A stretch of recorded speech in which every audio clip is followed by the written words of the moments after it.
if you look at someone's bank statement and you look at their calendar, you know what their life is. And you can also predict where their life is going to be in X amount of years, right? And so if someone wants to change what their life is going to look like, you have to reallocate where you're investing the resources that you have. And so from a time perspective, people who are poor, in my opinion, spend a lot of time not doing stuff. And that sounds terrible to say, but like at the base level, they're distracted, they're not doing the right stuff. Right. Well, I would even say not doing anything. Just distracting them, right? Playing video games, Netflix, etc. All that stuff, right? So there's like the base is like they don't do anything. They're purely distracting themselves from their current state, which is hard because it's hard to confront reality. If you're like not happy, it's easier to just distract yourself, right? Mm-hmm. Now the level above that is you've got people who are operating, they are working every day, but they're operating in low leverage opportunities, right? So they're doing things that do not give them a lot of return on their time, right? And so it's like I could work, it doesn't matter how many hours I work at McDonald's, like it's very, very difficult to become wealthy there, right? It's just near impossible, right? Mm-hmm. Versus like you could buy a building for $10 million and then sell it to somebody else for $11 million, just get the contract and make $1 million on the exchange. Super high leverage, right? From a time perspective, which is crazy for somebody who doesn't have money to even contemplate something like that. But the only way that happened, and that required no money, is skill, right? And so like that's an example of like it didn't require money to make that money. That's skill that's required to do that. And so first is the time, right? People are not doing stuff with the time that they have, or they're doing low leverage activities with the time they have. And then they're not trying to increase their output per unit time, which means investing in their skill set. And so when people are allocating their time, they're not by percentage, they're kind of like consuming their time rather than investing their time. So they're either doing nothing or they're consuming the time rather than putting time into getting higher returns on their time, which is education, right? And so education you can have from like the conceptual learnings, watching stuff like this, or the actual doing, right? And so you learn taking more, action, 100%. Failing, messing up, feeling like an embarrassment in the actions. The first 1,000 cold calls you make, the first 1,000 cold emails you do, the first 1,000 doors you knock on, the first 1,000, like you'll learn more from that than you'll learn from every single book you read up to that point on the concept. Like you'll learn. I looked for what I needed, like myself. I'm pretty positive thinking all the time, optimistic. So I'd come in and go, what would work? And then I would, where I got a great friend now, 40 years. Back then we were just getting to know each other. But I called him Dr. No. He would say no. I'd say, hey, I got an idea. And he'd go, no. And I'd be like, oh, what? And he goes, well, yesterday you had that idea. And today, and I realized I needed that in my life. I needed someone to say, now it was a two-way street. One time he called me in, we're probably about 5 years into It Works. And he said, we're not making payroll. You're having to put extra money in. You've borrowed some money to put in. You're going to bury yourself. I think we need to shut this down. And I remember thinking, no, we can't. And honestly, I didn't have a plan B. I don't want to go back to teaching. And that salary, I'm getting used to. And so we had to look at a new strategy. And so sometimes I'll say to people, putting the right people around me, Doug made me face, and Sandy's doing the same thing, expecting that same result. I had to change. But Doug caused me to do that.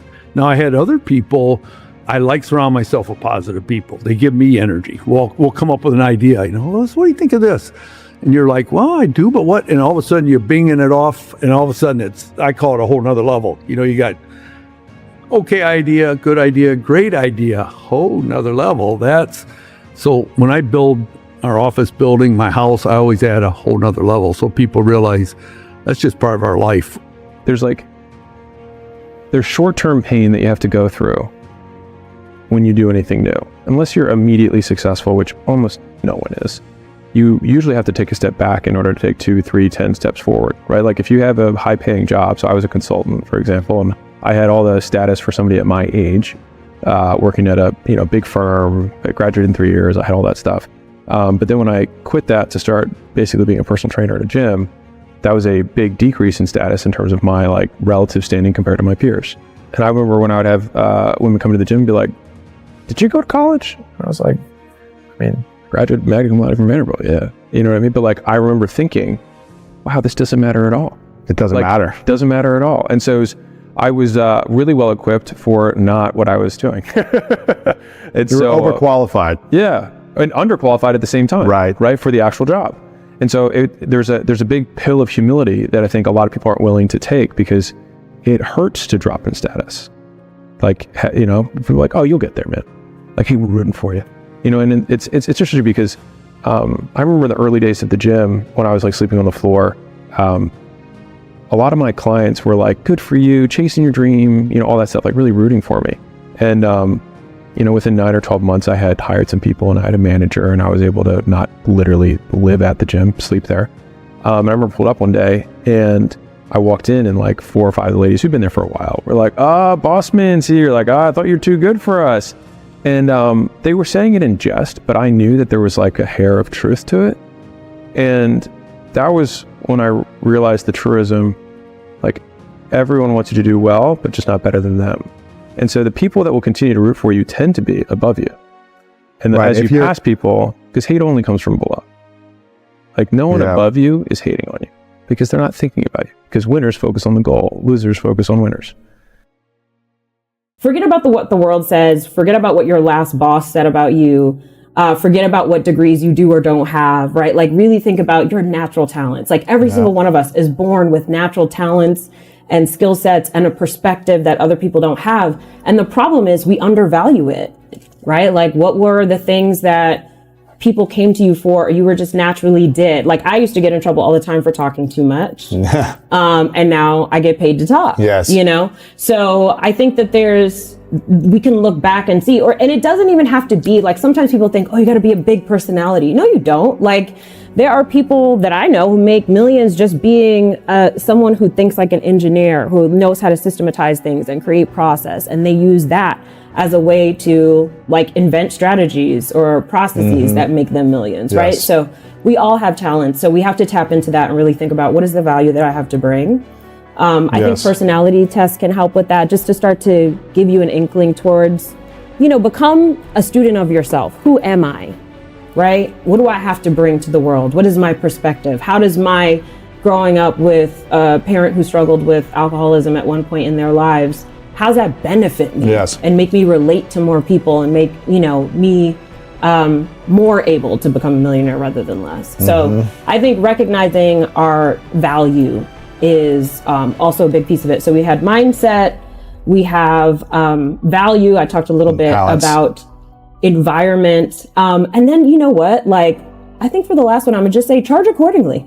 Like, just start asking for more money, right? Like, just be audacious with your requests. Like, just ask. And honestly, here's the thing. I think we could charge premium on day one. I just think that we're too afraid to do it. As long as you could back it up. You gotta get results. Yes, exactly. If you can get results, then why do you have to, you don't have to charge lower because everybody else does. I think we do that because we're scared. So we're like, oh, you know, this very valuable thing that I have to give, I'm going to give it for $100 instead of $1,000 because $100 scares me less. Getting rich, getting wealthy requires optimism, swinging for the fences, doing really well, being optimistic about the future. Staying rich requires a pessimism about the short run, where you're saying, I don't know what's going to happen over the next 3 months. I got to make sure I have a lot of savings. I got to reduce my debt because I don't know if I'm going to be able to keep my job. I got to plan for, you know, unexpected expenses that might come up. Those are two separate skills that you have to nurture and think about separately. And if you don't have one or the other, if people are just optimistic about the future, and they're so optimistic that they are willing to push it in the short run in terms of no savings, lots of debt, because they're so optimistic, those are the people that end up running themselves off a cliff.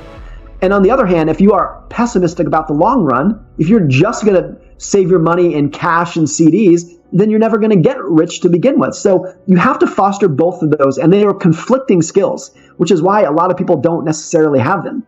There's a lot of turnover on the Forbes list of billionaires, not because they're old people who die. It's because they're people who became very rich but had no skill at staying rich. And a lot of it is the skills that will get you to become rich actually counter the ability to stay rich. A lot of people who got rich because they are so willing to swing for the fences. They're so willing to take a huge risk, to bet everything on this one big crazy idea. That's the skill you need to get rich. Staying rich is the exact opposite. Staying rich requires paranoia, diversification, pessimism. That's what you need to stay rich.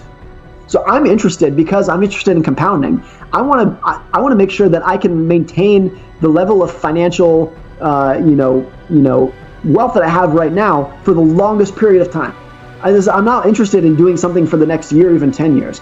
I want to remain invested, remain compounded for the next 50 years. And the only way that I can do that is if I am paranoid about the short term, in a sense that it's going to make me have a high savings rate, lots of cash, no debt, in a way that is almost completely counter to my long-term optimism. Here's what matters. They didn't wait for money. They made themselves valuable, and money followed. If you want to get rich with $0, do this. Learn a skill people pay for. Deliver it relentlessly. Find attention. Attach your skill to it. Leverage, execution, discipline. That's the formula. Stop waiting. Start building. $0 in your pocket isn't the problem. It's the reason to get started.